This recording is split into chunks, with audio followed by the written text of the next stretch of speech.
Hello everyone, আসসালামু আলাইকুম।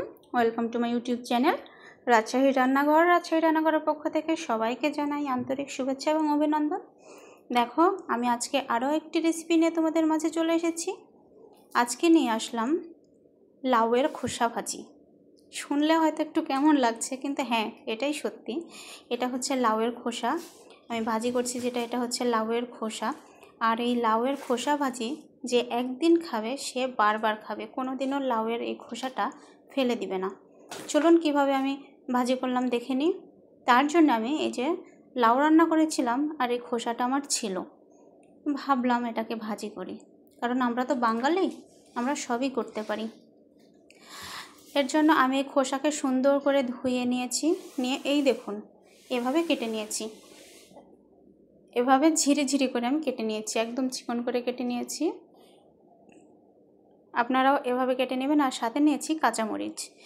আর এই রেসিপিটাতে এত কম উপকরণ লাগবে, আপনি একবার রান্না করলে অবাক হয়ে যাবেন, এবং এতটা টেস্টি। চলুন রান্না করি। চলে আসলাম রান্নাঘরে।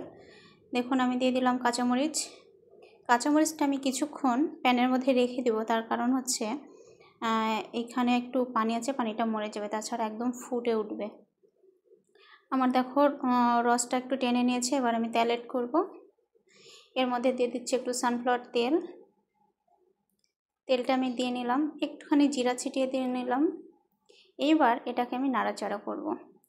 আর হ্যাঁ বন্ধুরা, এই মরিচটা কিন্তু ভেজে একদম যে লাল বাদামি কালার যেটা করে নাও তোমরা, এভাবে করে নেওয়া যাবে না।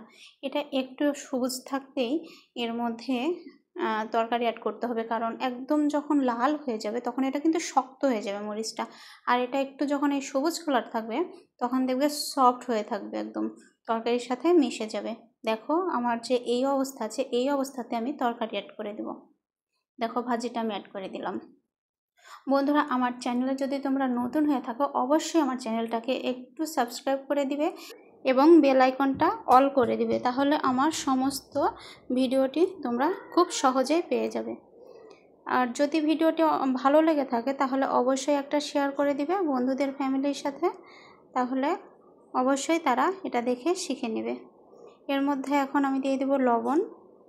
স্বাদটা ঠিক রাখার জন্য এখানে আমি দিয়ে দিচ্ছি লবণ। এরপর এখানে একটু সামান্য হলুদ গুঁড়া আমি অ্যাড করে দিব, যে সামান্য হলুদ গুঁড়া দিয়ে নিলাম। এরপর এটাকে সুন্দর করে আমি মিশিয়ে নেব। এই যে আমি নাড়াচাড়া করে দিচ্ছি, দিয়ে মিশিয়ে নিচ্ছি। এভাবে আমি ভাজি করে নেব, মাত্র 5 মিনিট লাগবে এই ভাজিটাকে ভেজে নিতে। দেখো বন্ধুরা, আমি লবণ এবং হলুদ দিলাম, শুধুমাত্র লবণ হলুদ এবং কাঁচামরিচে রান্নাটা আমার হয়ে যাবে।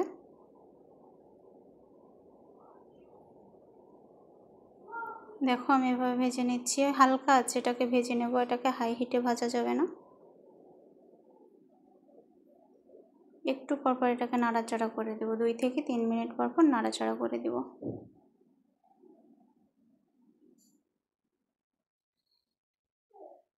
একটু পরে আমি আবার ফিরে আসলাম। দেখো অনেকটাই এটা নরম হয়ে চলে এসেছে, অনেকটাই এটা দেখো একদম কম হয়ে চলে এসেছে।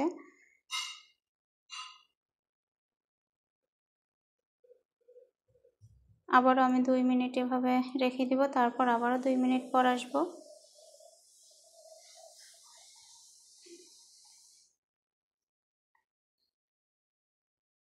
দেখো আমি আবারও 2 মিনিট পর চলে এসেছি। দেখো আমার প্রায় ভাজিটা হয়ে এসেছে, একদম সফট হয়ে চলে এসেছে। আর বেশিক্ষণ লাগবে না এটাকে ভাজি করতে, মাত্র 5 মিনিটে আমার ভাজিটা হয়ে যাবে। যে ভাজিটা আমার প্রায় হয়ে এসছে।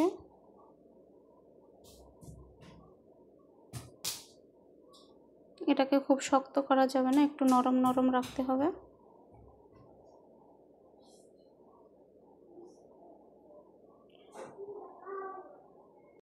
ভাজিটা প্রায় হয়ে আসছে, এখন আমি কিছুক্ষণ চুলার উপরে রেখে দেবো হালকা আছে, তাহলে আরও সফট হয়ে যাবে।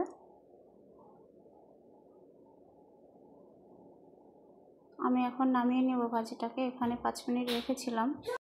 আমি নিয়েছি। ভাজিটার কালার দেখো কেমন চলে এসেছে। Thanks for watching my video. ভিডিওটি ভালো লাগলে অবশ্যই লাইক কমেন্ট করবে।